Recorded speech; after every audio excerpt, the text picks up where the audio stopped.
you can say whatever you want. I mean, it's your Yeah, podcast. because fuck you. But all right, guys, welcome back to the Top Corner Podcast. We are now going into quarterfinals. Holy shit. Yeah, time is flying by. As you know, my name is Juan Vasquez here with my co-host Omar Cicle.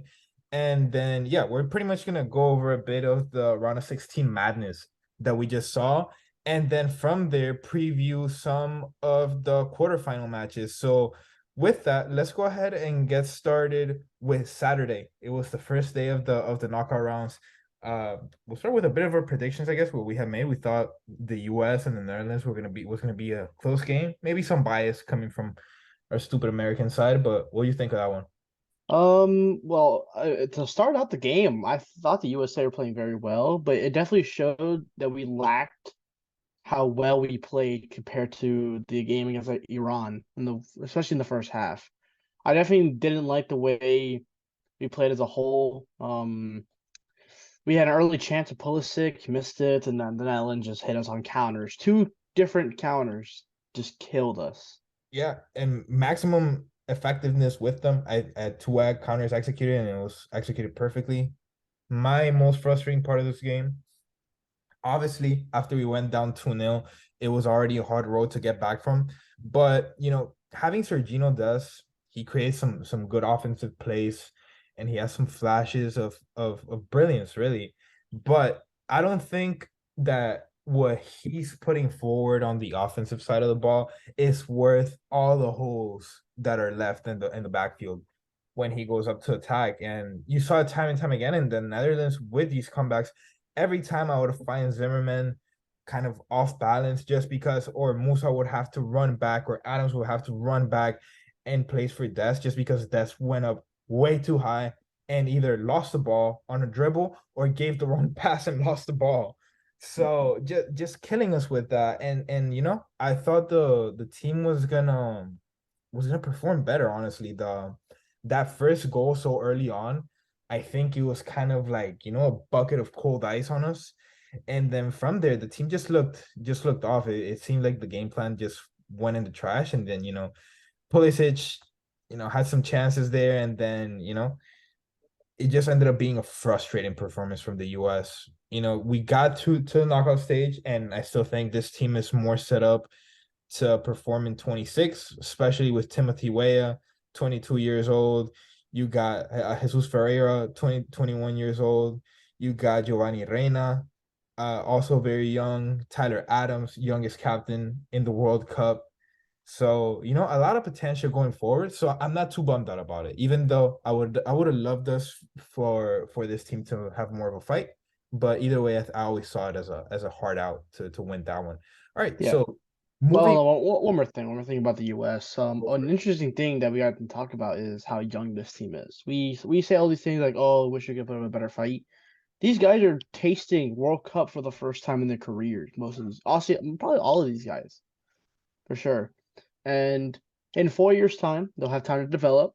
Hopefully, Death can develop any sort of defensive ineptitude as a whole.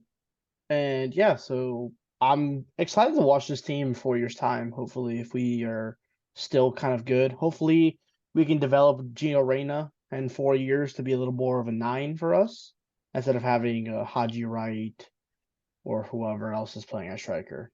Yeah, just because I don't feel like we have that, and I say it time and time again, that true number nine, it either makes you or breaks you, man. If you can have great defense, great midfield, if you don't have that finisher, you can only go so far. Next matchup, we have Argentina versus Australia. I saw this as, the Mickey Mouse matchup of the week. I Yeah, thought, pretty much. Argentina were gonna go through more easily than they did. Maybe, underestimated their opponent again, which I don't know if you want to do that a lot after what happened with Saudi Arabia. But yeah, you get a kind of a tight game, somewhat. They get Australia gets back into it kind of late, makes it a little bit interesting. But what do you think of that one? It was a little better game from as a whole. I liked early on you're creating a lot of chances. Maybe not as much like we did against Poland, where I think we had like close to like maybe 20 shots in the first half alone. But still a good game. We held possession very well. Our playmakers are doing playmaker things.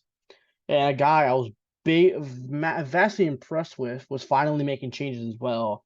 Was Scaloni was benching Di Maria, who I've been saying all tournament he's been very disappointing, and also benching Lautaro Martinez, who's had the lack of confidence in front of goal, and putting in Alvarez, who scored the second goal for Argentina to really who I think it was a lot of pressure got put on Matt Ryan, then Matt Alvarez just scooped it up and scored it. So yeah, and then the own goal, it happens. Enzo Fernandez trying to make a defensive play, and then it just got away from him. Yeah, dude, for this one, I mean, Argentina for the most part, I was kind of disappointed by the lack of like initiative that they brought to the attacking end. Especially for most, I guess, yeah, half of the first half until the Messi goal appeared. And from there, it was kind of, and you guys know I like Cristiano Ronaldo, but for me, it was kind of amazing to see how this team goes as Messi goes. I think defensively they're great. Otamendi, I think he's the highlight of this defense. Really a really underrated player. But yeah, the way Messi can get into the attack, sometimes he's off sync, sometimes he's not getting too involved in the play. But it only takes one play to click for him, and that's the game. That's literally a complete turnaround. And then, I mean, from the 35th minute, I think Argentina goes up 1-0. At no point in the rest of the game did I think that Argentina was going to lose. At no point. And then, Julian Alvarez, like we stated in the last video, just a big surprise and I think a difference maker for this Argentina team. And I think he blends really well with what Messi's trying to do as far as a creator. Because I think that's what Messi is now. I think, the era of us seeing those 50, 60 goal seasons are far behind us. And I think this is a new type of player, more of a true 10, a deliberate 10, and really pulling the strings. So yeah, I really like what I see from Messi. If anything, I think he's a great candidate to put on a starting 11 as far as the World Cup is concerned right now. Yeah, another thing I want to say, as I said, Di Maria's had a disappointing tournament, but when he wasn't on the pitch and Papu Gomez was taking his place, I definitely saw the lack of wing play more because Messi's not really he doesn't play much wing for Argentina. He'll go wide sometimes, but not really play it. Alvarez plays very central. Pablo Gomez likes the wing, and are we on the wing play really came from Acuna going forward on the left side, and then Molina sometimes, or like the Paul will go up that right side sometimes, or McAllister as well. So I think Di Maria could still be a starting player on this team, and I think him being in that lineup, being a playmaker can still be a benefit. And I really hope that Lautaro Martinez can break his breakthrough and get his confidence back because he is vital for a longer run, especially coming even if he's coming off the bench. Because he had Yeah, that howler of a miss when he was wide open and Messi gave it to him.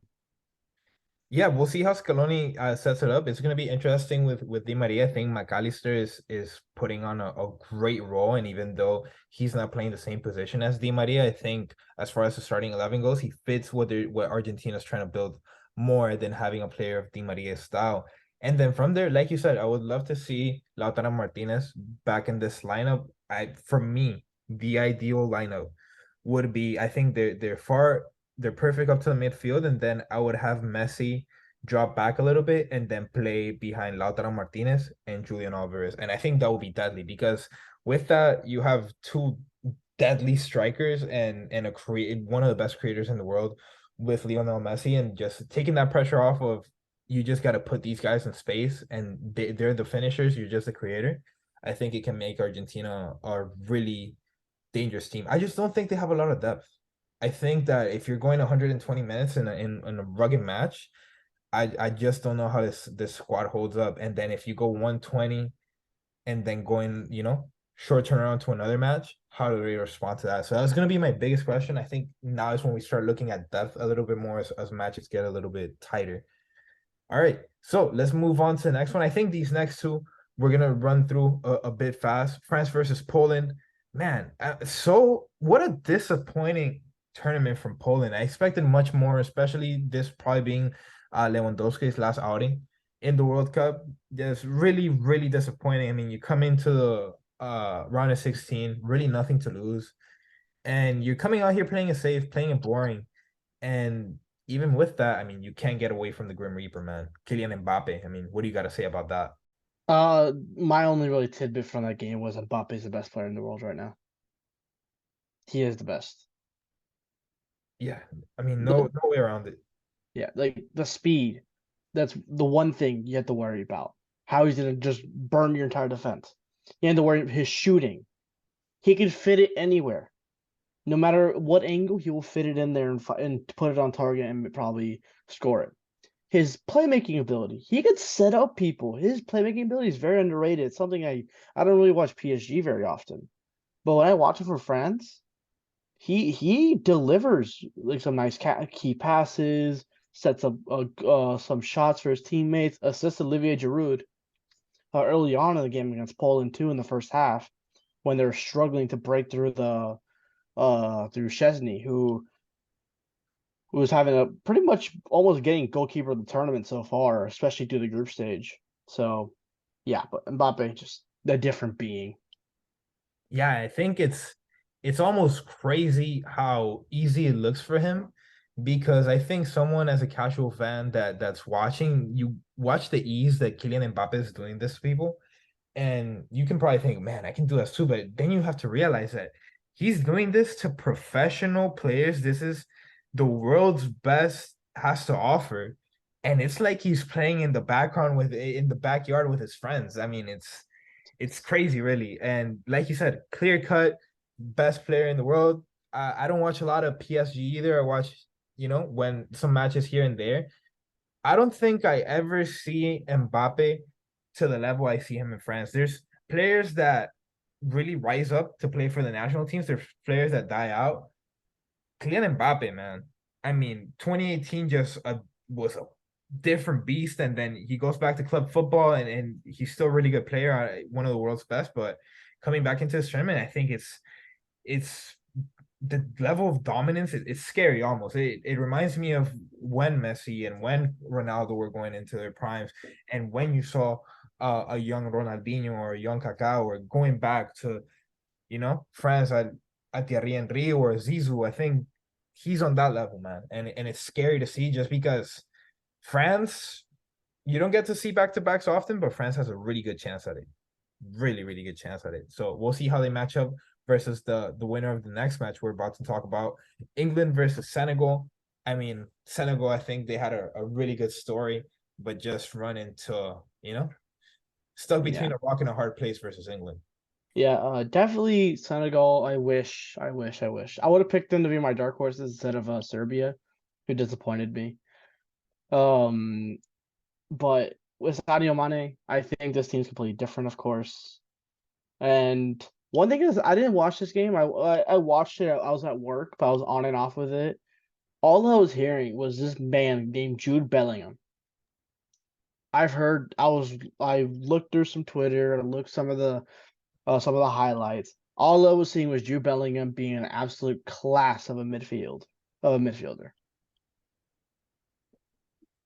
I mean, dude, this is a guy. I don't know if I mean you being a Barca fan. I don't know how involved Barcelona was in Jude Bellingham, but Jude Bellingham wasn't named this offseason for Real Madrid.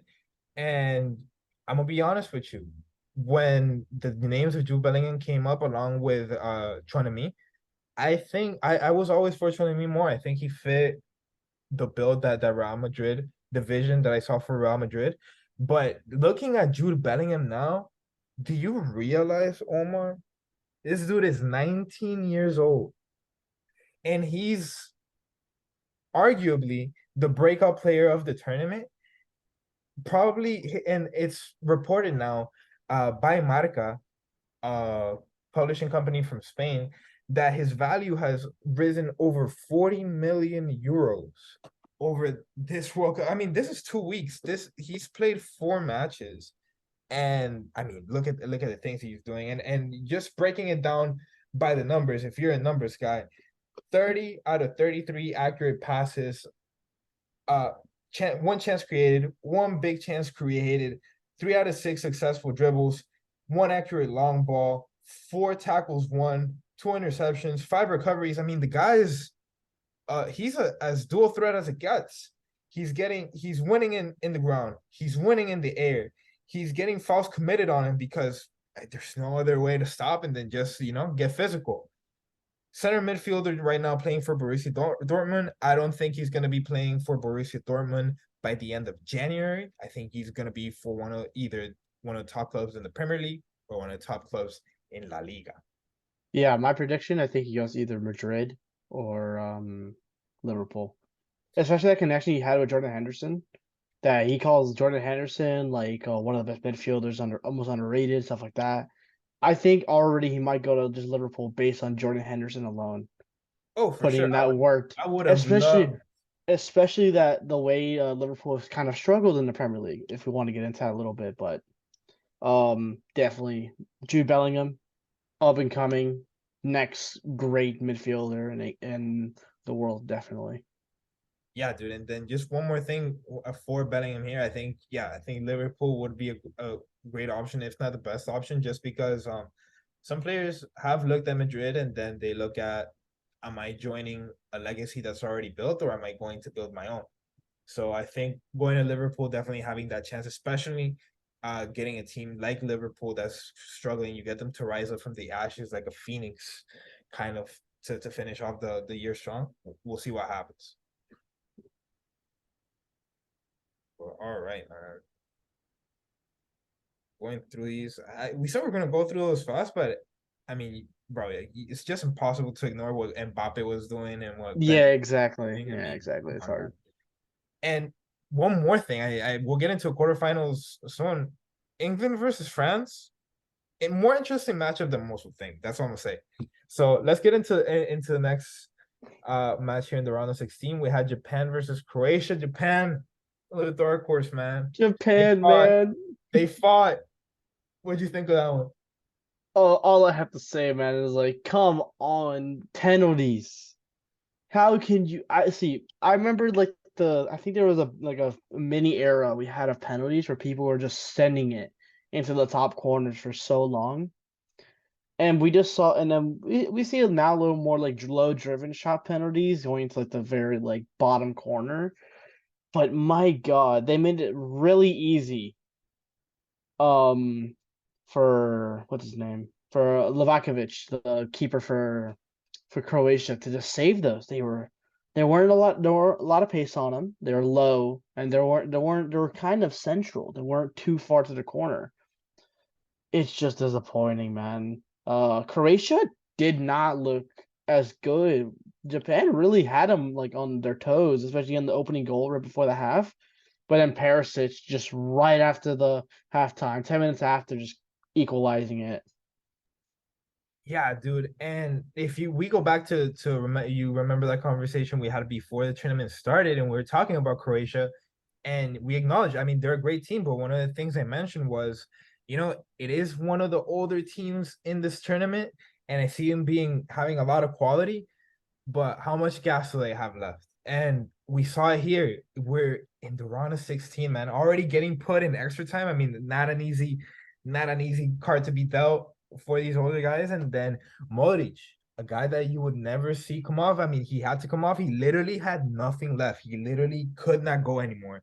So, I mean, we'll see how they do in their next match. But yeah, I wouldn't say they played well. I think it was an ugly game overall. And in the end, Japan was betting on to go to the shootout. In my opinion, it's not a bad bet, but it's a very risky bet when you look at the history that Croatia has, knowing that they already went through two shootouts in 2018 to on the way to the finals. So with a very similar roster, if not, yeah, 90%, 80% of the guys coming back from that World Cup. So these were grizzled veterans that were built for the moment. You could just tell that the pressure just just crumbled apart Japan, and we'll see how they do. I think they're also a team that's set up to do well in 2026. Japanese football had their level has risen a lot, and I was very impressed. They ended up getting out of the group like I predicted, but they ended up beating they beat Spain too. So yeah, did end up beating Spain. So yeah, definitely the surprise of the tournament. And hard to keep that momentum going, especially when you already beat your expectations. So moving on to Operation Blue Lock, no. oh yeah, I mean, bro, Operation Blue Lock. It's if you believe in that, it's still in In progress because it's they in did say development. they wanted to win it by 2030. They got to around the 16. Can they get to quarterfinals next? And then I mean, and then if once you push the semis, it's like you kind of have to go all the way after that because that's when you reach your peak. All right, so next one, Brazil versus South Korea. We're only gonna cover half of this match because by halftime it was over. I mean, absolute destruction. What'd you think of this one?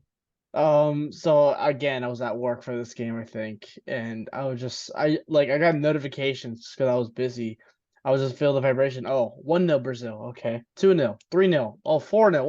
What the hell? What the hell happened? I thought South Korea would come into them and maybe put up a fight, but God, this team, Brazil, without Neymar, lacks flair. With Neymar, they are just a different beast. They are scary. Dude, they had the coach dancing, man. They had the fucking coach. They had the fucking coach dancing. And one thing I would like to address. Roy Keane, you old, bitter English fuck. You don't know shit about rhythm. So if you're mad about Brazilians having rhythm and bringing a bit of sazon to the World Cup, go fuck yourself, buddy, and go learn a thing or two about culture. He was also mad about the Senegalese people and their drums. So it's like, maybe this guy needs to be investigated a little bit. But one more that. But yeah, dude, I mean, this team is scary. And I mean, I don't know who's going to stop them, honestly. I think I told you they were the clear cut favorites coming in. And even though a lot of people were like, Brazil's usually the mainstream pick every World Cup. I think this World Cup, it was like, they're the team to look out for. And I mean, they got a World Cup roster in their bench. It's just crazy to see. And then yeah, man, prayers up for South Korea. Which by the way, they did not go outside completely. They did have a beautiful goal from Pike. At the end, gave me a bit of reminiscence from James Rodriguez 2014. Real ones remember.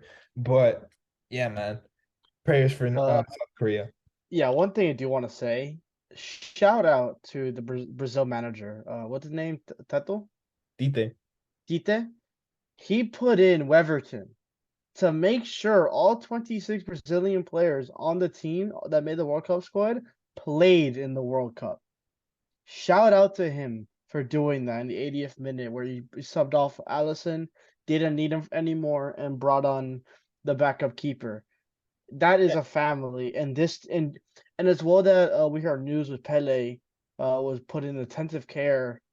But I think he sent out a tweet, he had like a post somewhere on social media that he's okay. There was a precautionary check, but still, with news like that, this team has a whole different story to fulfill. Yeah, definitely. And I think right now, I mean, this team as well, we're in prayers of Pele Orre, uh, king of football, of course.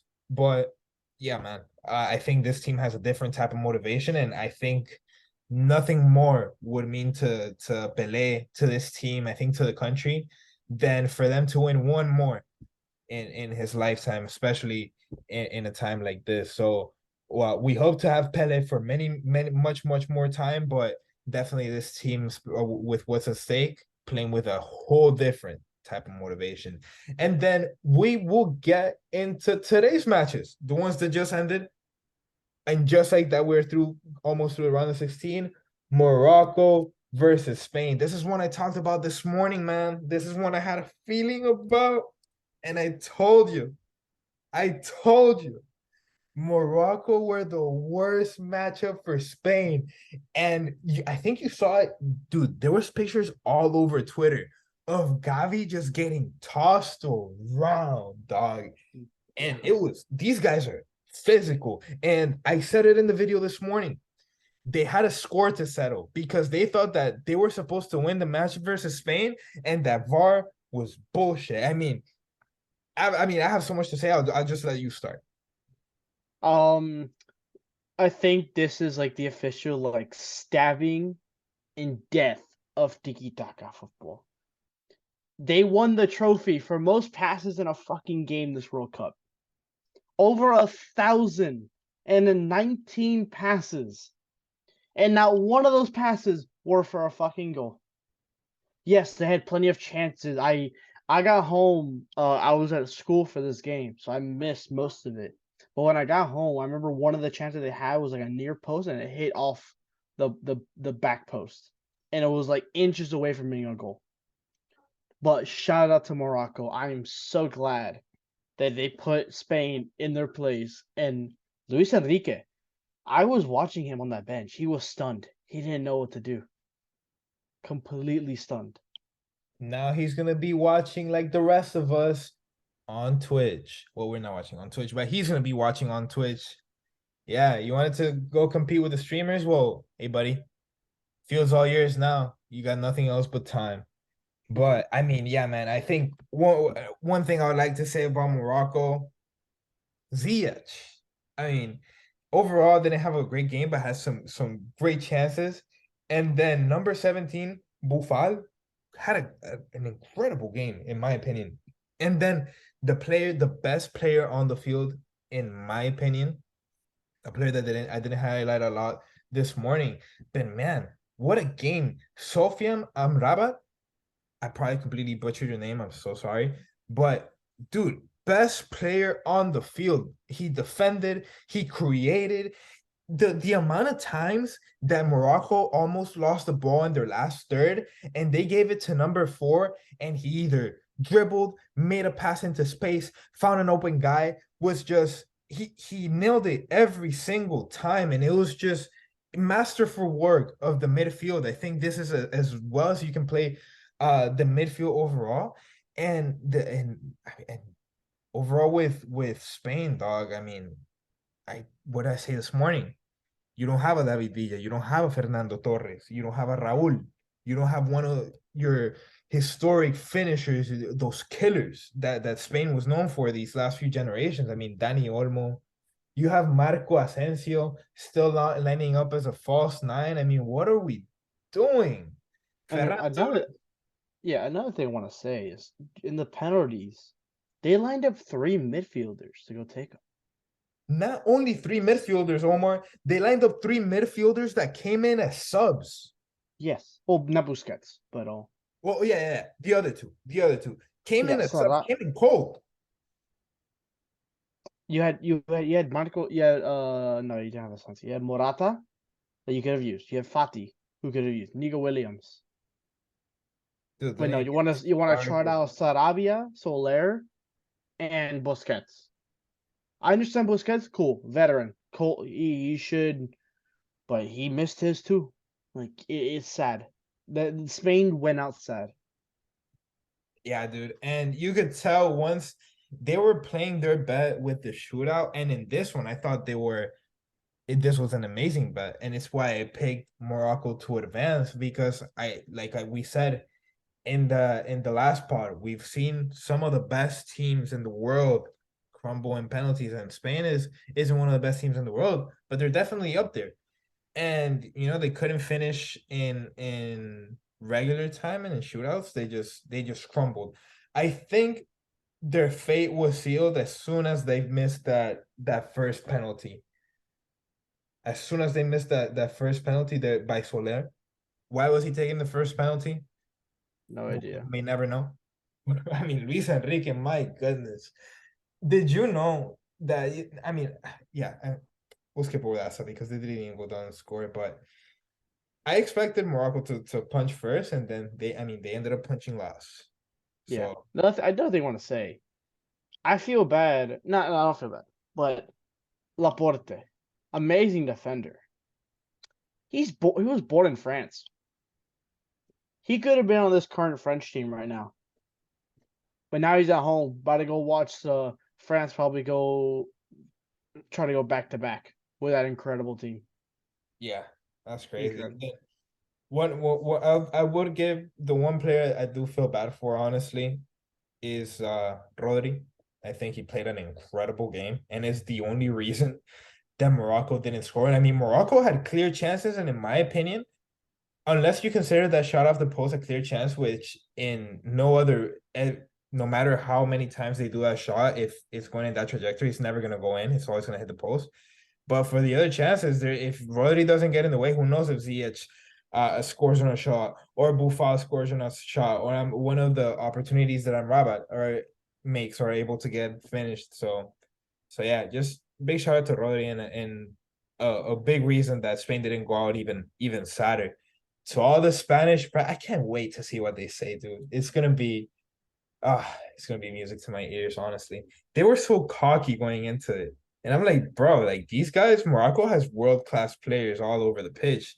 These are guys that either play in Bayern Munich, or in PSG, like Hakimi, or you have guys in Serie A, you got guys in Sevilla, like Ziyech and like the goalkeeper. So come on, man. You can't be sleeping on Morocco. Uh, my favorite thing, I saw a video of a Moroccan fan who found the Spain team bus, and he was laughing at them.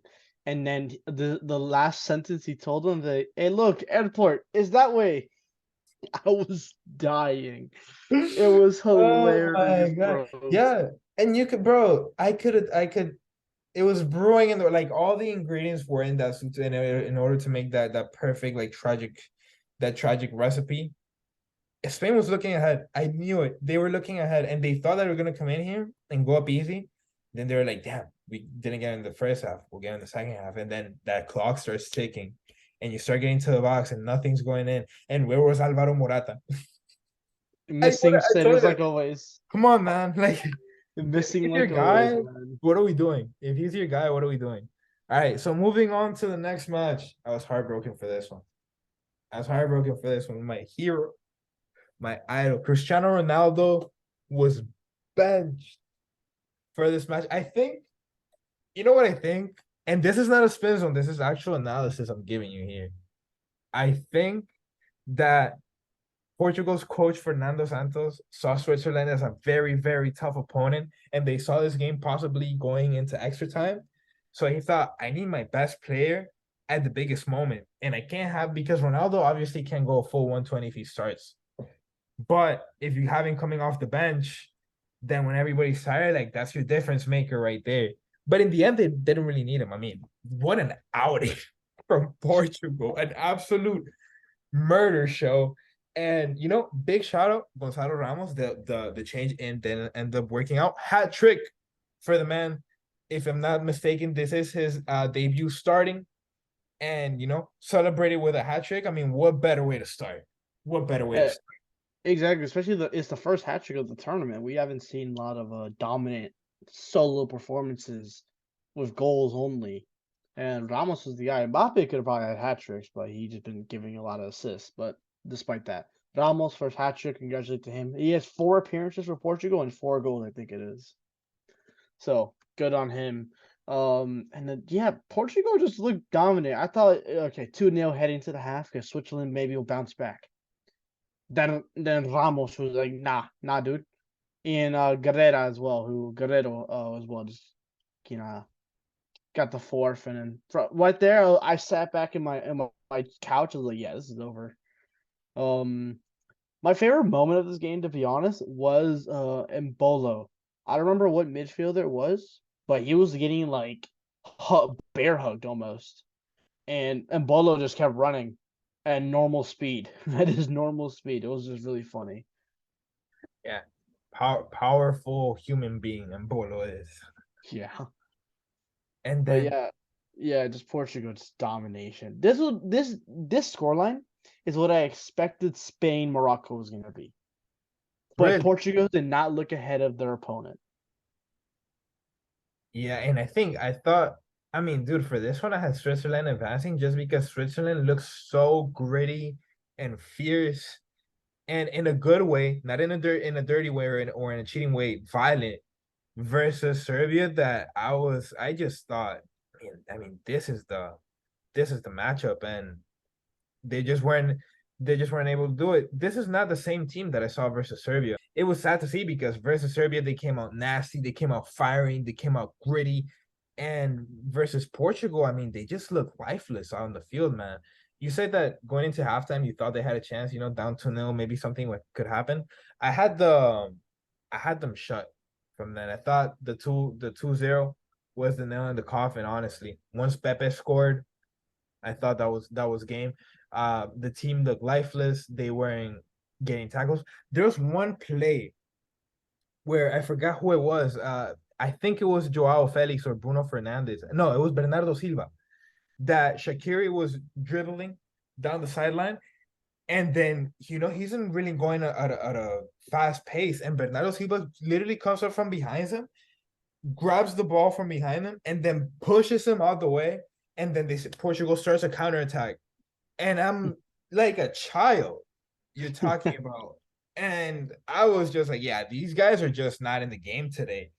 And at that point, I just wish away prayers my money, which I put on Switzerland. But hey, we're still up good because we did bet on Morocco to advance, and that was a gigantic bet for me. Not gigantic in size, but just the odds of it were really good. It's funny too that I think they played in. I think they're in the same group stage in the Nations League, and Portugal beat them 4-0 as well in the group stage. But then Switzerland got the second game on them 1-0. But very very interesting. Yeah, and Switzerland, I mean, honestly, I was shocked, dude. I was shocked because Switzerland, every time I see them play, they always play close games. They're always a very tough team to beat. So I really pay my respects to Switzerland, and I don't take them lightly at all.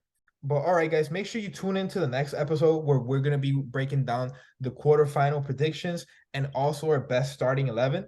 So yeah, thanks for tuning in. This has been the Top Corner Podcast. Make sure to follow us on Twitter at Top Corner Pod, on TikTok at Top Corner Pod, and then if you're watching this on YouTube, make sure to subscribe. Thank you for watching, and peace out. Peace.